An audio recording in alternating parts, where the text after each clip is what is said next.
Church announcements. If you're a prison wife, a prison bae, or a child of someone who was formerly incarcerated or who is currently incarcerated, send me a message on TikTok or a DM on Instagram. You can also send me a message. The email is in my bio. But I would love to share my platform with you all so that the world can get some insight on what it's really like being the child of an inmate or a prison wife or a prison bae. This invitation is not limited to just women. I know there has to be more than one papoose out there, and I need some of you men to come on and tell us how you held your wife, your girlfriend, your bae down while she did her bid. Story time.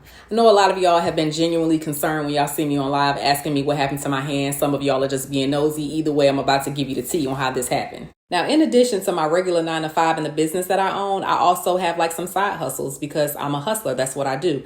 Pretty multi-talented, so I get the money.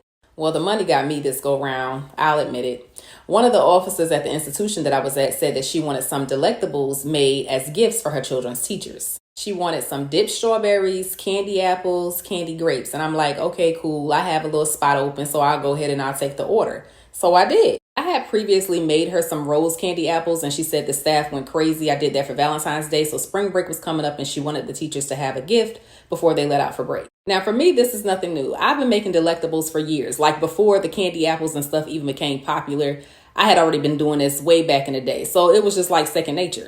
On April the 30th, 2020, I get off work, I go to the store, I grab the rest of the ingredients, I get home, I'm prepping, I'm ready to dip the apples and the berries, right? The phone rings and it's my sister, and she wants to vent to me about something that happened in the past, that still bothers her. So I'm listening to her, and I didn't even realize that it was still bothering me as well. While we're talking, I'm making the syrup for the grapes, and the mixture for the syrup is cane sugar, Karo syrup, and water, and it's boiled to 415 to 450 degrees. So the syrup is ready. Now I have a bowl of grapes, I have the skewers, and then I have the pot with the syrup. So I put the grapes on the skewer, dip it into the pot, of course, shake it off, put it on a tray. Like I said, I had been making delectables for years, so it came to me as second nature. But somehow in the midst of our conversation and me dipping the grapes, I experienced what my therapist called disassociation. There was another word that's supposed to go in front of that, but I can't think of it right now. But anyways, instead of me putting the grape on the skewer and then dipping it, I just literally stuck my hand in the pot of 450 degree syrup. True fact about me, I have not cried since I was 10 years old. I am not a crier. Even losing the closest of family members to me, to include my mom, I still have not cried.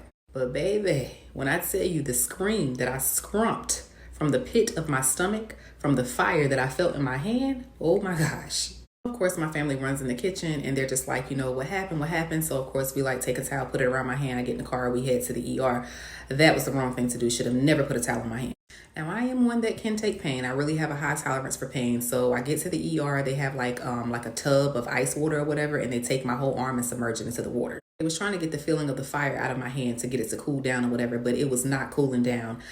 So then, of course, they started me on narcotics, and that wasn't helping either. So after being at the ER for hours, they realized there was nothing that they really can do there because they didn't specialize in that. So, of course, I was going to have to go to the burn center, which I did, and that's where I go to get my treatment. Y'all just see these 3 fingers, but I have literally come a long way. It wasn't just these 3 fingers. It was my entire hand. Thumb, pinky, top hand, palm of the hand, everything was burned.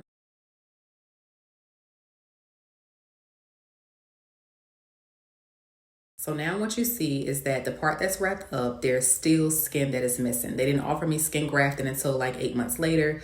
By that time, my mom had transitioned and I wasn't having it. I didn't want to be stuck in the hospital with no visitors during COVID because like this happened, during COVID or whatever. So yeah, now I'm just getting the runaround on how we're going to get these fingers to heal.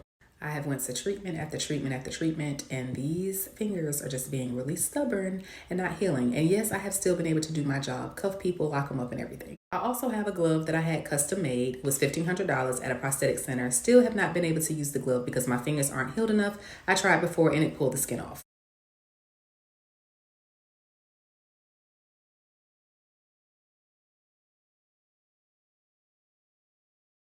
These 3rd and 4th degree burns have had me in a chokehold for going on 3 years now. And I'm also right hand dominant, and this is my right hand. So I've literally had to learn how to do everything again with my left hand. One thing this situation has taught me is to be grateful for everything. And if you say that you're going to do something, do it, because you never know how fast life changes. Life changed for me literally in an instant. It's literally the things that you never think about. Like I had pretty handwriting. I had to learn how to write all over again. I'm also a sharpshooter. I shoot with this hand. So I had to learn how to shoot with my left hand. I remember going to one of my appointments at the burn center, and the doctor was so discouraging. She said, within 3 months, you're going to lose all mobility in your right hand. And it was at that moment that I made the decision that I was going to do everything within my power to make sure that I did not lose all mobility within my right hand.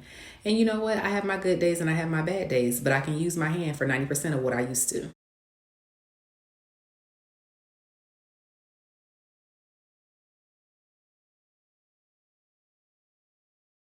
I've tried Bag Balm, I've tried different ointments, vitamin E, aloe vera. Nothing is working to get the skin back. So if any of y'all know of anything that can help, let me know in the comments.